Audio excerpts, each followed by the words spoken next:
Hey guys, welcome back to Rebuild with Bella. My name is Isabella. I'm a certified personal trainer here to help you rebuild from cervical instability, whiplash, and post-concussion syndrome. So today's video is going to be about things I wish early on in my recovery so I could have recovered and gotten better much sooner. All right, first point is every concussion involves the neck. All right, this is very important to know. It takes approximately 100 to 100 G's of force to cause a concussion injury, but it only takes 5 G's of force to cause a whiplash injury. Hope you're taking notes. Therefore, we can conclude that every concussion is a whiplash injury, but not every single whiplash is a concussion injury. You get me? This is really important to know because when I was early on in my recovery, I only knew about the terms post-concussion syndrome, TBI, concussion. I didn't know about the role that the neck plays, all right? Even with me having all these unstable feelings, not feeling like I could hold up my head, not being able to control my head, drawing every single time I walked, just feeling absolutely terrible, like I was literally dying every single day. I did not know that the neck could be a huge contributor of my symptoms, all right? So when I realized that it only takes 5 G's of force to cause a whiplash injury and that every single concussion is a whiplash injury, I was like, wow, that makes so much sense. So then I started looking more into whiplash injuries and how those symptoms play a part in what I'm feeling. Second thing is, you don't have to have a car accident to be considered having a whiplash injury, okay? That is what a lot of people think, is that they need to, and it sucks because you don't get diagnosed with whiplash unless you were in a car accident most of the time. So for me, I had to really figure all this stuff out on my own, and that's how I realized my neck was a huge contributor of my symptoms. But it does not take it. You could get a whiplash injury from a slip and fall injury. It could be from a hit in a game. It could be from a punch, someone punching you in the face. So that would be considered a whiplash injury. It doesn't need to be a car accident to be considered having a whiplash injury. Third thing is, you are not getting a concussion every single time you hit your head, all right? So I remember early on in my recovery, I was so scared that I was reconcussing myself even after minor hits to the head. I would be in my car driving and I would hit my back of my head on the seat or just go over minor speed bumps. And because I felt like my brain was shaking, I would think that I was getting a concussion. But that's not what is happening. Although it is an extremely scary feeling, it takes far more G-forces to cause a concussion than it does to cause a whiplash injury. So although you may feel like you are getting another concussion, that's not what is happening according to research. But you may be having a flare-up in symptoms and actually causing just a minor, maybe whiplash injury. You're just aggravating your neck potentially.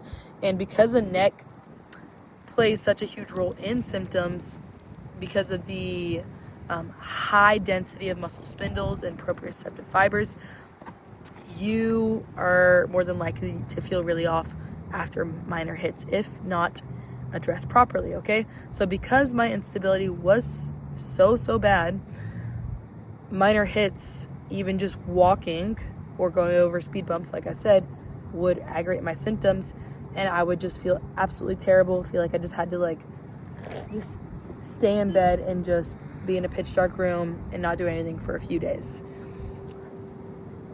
It was really hard. It was really hard. Let's just go over the first 3 points so far, okay? So every concussion involves the neck. Every concussion is a whiplash injury, but not every single whiplash is a concussion injury. Second thing is, it doesn't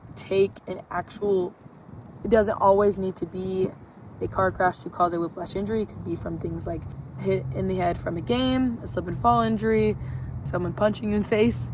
Third thing is, you're not reconcussing yourself after minor hits to the head, okay? All right, let's go a few more points, all right? If you have instability, that does not mean that your ligaments are damaged. That does not always mean that, okay? So oftentimes, including myself, I was going down just wanting to get all these scans to just prove that I had instability, upper cervical instability, all this stuff. I was begging my dad and my mom to please help me and take me to go get a digital motion x-ray so I could finally get diagnosed. Or go do an upper MRI so I could finally get diagnosed with upper cervical instability, CCI, AAI. And the thing with that is that even in those scans, like let's say for digital motion x-ray, because there may be translation of the vertebrae, maybe a little like minor translation, that does not mean that it's ligamentous. It could just mean that the muscles are inhibited and weak, okay? So obviously, if you do not have good control and good strength and stability, let's say our bicep, right? And all of a sudden, like, I tear my bicep. Well, and say I do a digital motion x-ray on my bicep. Well, it's gonna be looking like my joint, my elbow joint, is moving like this, like it's shaking, and maybe a little bit of translation of the vertebrae, okay, of the joints, sorry. And that does not mean, that could just simply mean that it is due to inhibition and weakness of the muscles, okay? So really want to like ingrain this in you guys, because I know how scary it can be feeling like you can't do anything about this ligament injury and just super hyper focus on the ligaments. But I really want to ingrain in your heads that it could be functional instability. And I'm not saying that to diminish what you're feeling, trust me, because I felt it all. I'm saying it to actually give you hope that there's things that you can do right now to start feeling better, okay? It takes a good plan. It takes actually physical activity and rebuilding the structure again, okay? The right way. There's a certain way to do these things. So that fourth point was, not all instability is due to ligamentous damage or stretched ligamentous or ligament laxity, okay? It could just be functional instability, meaning you feel like everything's unstable, and things definitely are probably not stable, right? But it could just be due to weak inhibited muscles. And research has shown that these changes actually happen very quickly after a head injury, okay? So you may be someone who, you felt fine, and all of a sudden you had this, minor head injury. You just felt like, you kept on doing your daily routine and everything, and you just kept on feeling more off, and then start having the neck pain, the headaches, disoriented, brain fog, balance issues, feel like you can't get anything done, you just don't feel like yourself. Research has shown is that those changes happen very, very soon after a head injury, okay? And then it just progressively gets worse and worse if not addressed properly, okay? So you have to really take rebuilding the right way very seriously, okay? Or else you're just going to continue going down a rabbit hole, and then you're going to think you have to do all these invasive procedures such as a fusion, which I would highly not recommend unless you have been on a proper strengthening and rehabilitation program and have not seen any changes at all right? But even then, like, me personally, I just would not want to have that change to my body forever. Something that I would really just stay away from if you can. I think that's really it for today. I'll come up with more points. I'll actually have a better plan moving forward, but I hope that this helps give you guys some clarity, and maybe just help ease some anxiety that you guys may be having.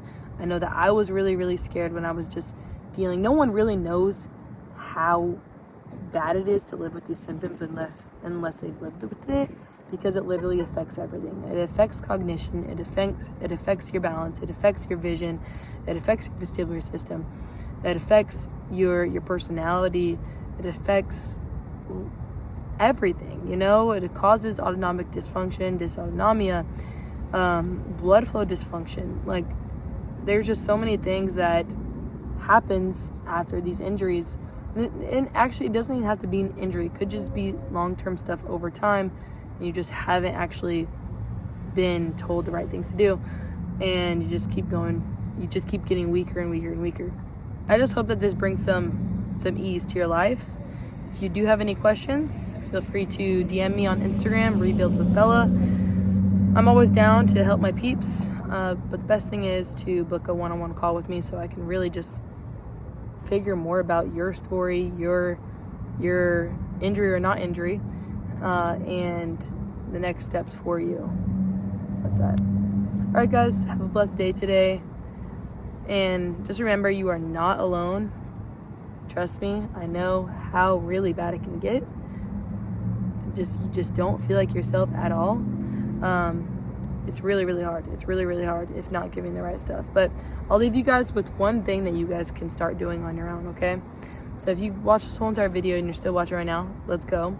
One thing you can start doing on your own is really looking into the research yourself. So some people that I would recommend that you do start looking into are the top leaders in the space. They have a lot of research that will just help you give some clarity. And I know it's really, really hard to even look at research and be on your phone and just read, because you do get probably super, super symptomatic, but do what you can.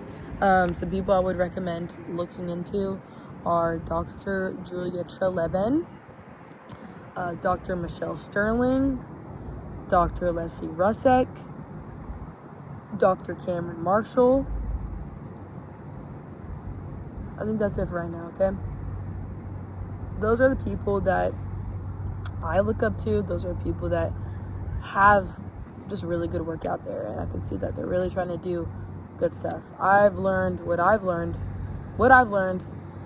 from them. So thanks to them and their work, that got passed down to professionals, and I recovered. But it took a lot of work, all right? But recovery is possible. Do not give up. And that's it. Bye, guys.